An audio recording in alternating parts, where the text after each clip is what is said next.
நீலகிரி மாவட்டம் குன்னூர் மற்றும் கோத்தகிரி நகராட்சி கமிஷனர் இளம்பரிதி. இவரின் இளநிலை உதவியாளர் விக்னேஷ் கோத்தகிரியை சேர்ந்த ரமேஷ் என்பவரிடம் கட்டுமான பணிகளுக்காக 6 லட்சம் ரூபாய் லஞ்சம் கேட்டுள்ளார். ரமேஷ் லஞ்ச ஒழிப்புத்துறையில் புகார் கொடுத்தார். முதல் கட்டமாக ரசாயனம் தடவிய 2 லட்சம் ரூபாயை கொடுக்கும் போது அதிகாரிகள் இளம்பரிதியை கையும் களவுமாக பிடித்தனர்.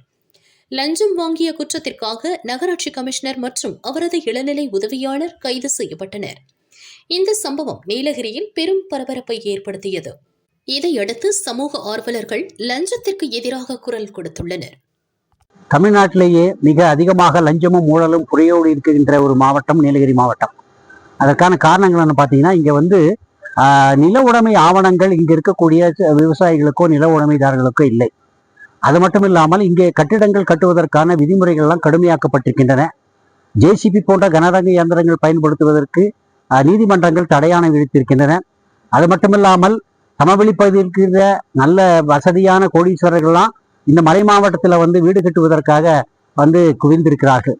ஆக இந்த காரணங்களை எல்லாம் பயன்படுத்தி கொண்டு இன்றைக்கு அரசு துறைகள் அனைத்திலுமே லஞ்சமும் ஊழலும் தாண்டவமாடுகின்றன. குறிப்பாக நீங்க உள்ளாட்சி அலுவலகங்கள், நகராட்சி அலுவலகங்கள், அதுபோல இந்த சர்வே டிபார்ட்மெண்ட்டு, ரெவன்யூ டிபார்ட்மெண்ட், இது போன்ற எல்லா துறைகளிலுமே லஞ்சம் தலைவிரித்தாடுகிறது.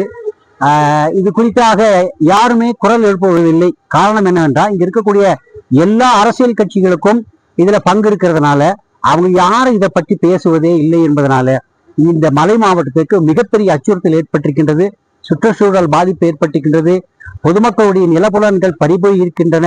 அது மட்டும் இல்லாமல் இங்க இருக்கக்கூடிய நீர்நிலைகள் பாதிக்கப்பட்டிருக்கின்றன. ஆக இந்த லஞ்ச ஊழலை வேரோடு அழிக்க இந்த லஞ்ச ஒழிப்பு துறையானது கடுமையான நடவடிக்கையை நீலகிரி மாவட்டத்தில் எடுக்க வேண்டும். ஊழல் அதிகமாக புழங்கும் அரசு அலுவலகங்களை கண்டறிந்து அவற்றில் பணியாற்றுகின்ற அரசு ஊழியர்களுடைய சொத்து விவரங்களை ஆய்வு செய்ய வேண்டும்.